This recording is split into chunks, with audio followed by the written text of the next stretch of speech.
Once you have aesthetically pleasing guys moving up, you're about to look like a box if you don't have the lines.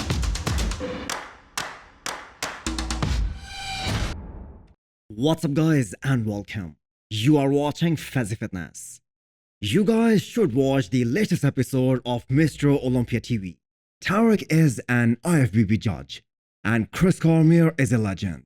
And they broke down Rafael Brandao's physique, signaling that the direction of bodybuilding is going towards the 90s.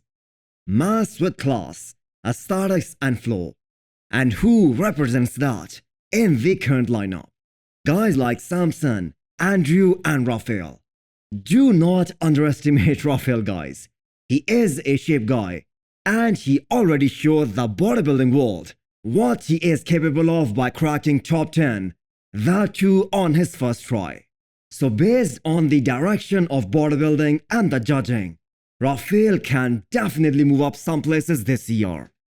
And before anyone calls me a Nick hater again, it was Tarek who pointed out that this is bad news for guys like Nick Walker because the judges are looking for mass monsters who look blockier, especially standing next to aesthetic guys. And that's bad news for guys like Nick Walker and Michael Crezo.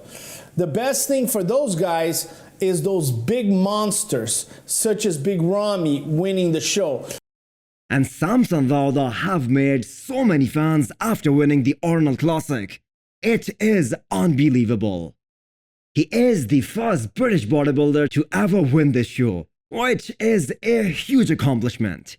By the way, Dorian Yates never won the Arnold. And you guys can imagine the level of motivation Samson is at right now. It's going to be a life-changing year, man. And I'm ready to get to working and get to achieving that and get to making that a reality. I think this year, we are going to hear from Samson that he is coming to win the Olympia title. Just listen to Chris Cormier talking about Samson Dauda. I like the shape of Samson, and I think he would be a problem for a hottie in my taste, just because of his shape. It seems like these guys love the fact that bodybuilding has finally got someone like Samson Dauda and Andrew Jagged. Tall, 6 foot plus, wide shoulders, small waist, flaring, beautiful symmetry, proportion, presentation, and now he's actually put the conditioning with it. You're not going to get a better subject, and he's going to be very, very difficult to beat on that Olympia stage. Yeah. So Chris Cormier saying that Samson has a physique that he would like to see become a champion because that represents the golden era of bodybuilding. That must be the biggest compliment for Samson. It just brings me back to when I was starting to bodybuild, what I like to see up there as far as the champion. Let's just say that Samson doesn't make any improvements whatsoever, which is like impossible for a guy like him, especially how he is doing right now.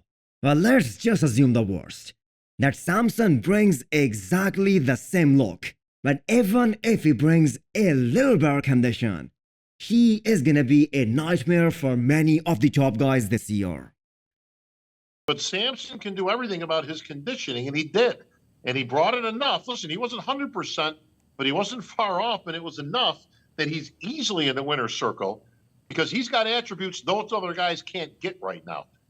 So physique update of another mass monster who is packed with muscle on top of muscle, but he lacks shape. But the thing is, mass monsters have always been the attraction at such a high level, like the Olympia. Just go back in time and look at Marcus Rule. He was a freak of nature. He had overpowering body parts like the biceps and the chest. And he wasn't what we call an aesthetic guy. But still, the crowd absolutely loved him. So Vlad doesn't come close to Marcus when it comes to the freak factor. But keep in mind, this guy is in his 20s. So provided he stays healthy and keeps on growing, God only knows what he will look like in 5 years' time. I do, however, believe he could have done so much better if he would have taken extra care that his stomach doesn't grow after turning pro. Because looking back at his pictures, he did have a small waist. But that is in the past now. So having Dennis Wolf in his corner as his coach is a great deal, as the Wolf knows what needs to be done to be competitive at the highest level. So hit the thumbs up button if you liked the video and smash the subscribe button if you wanna come back for more. Thanks for watching.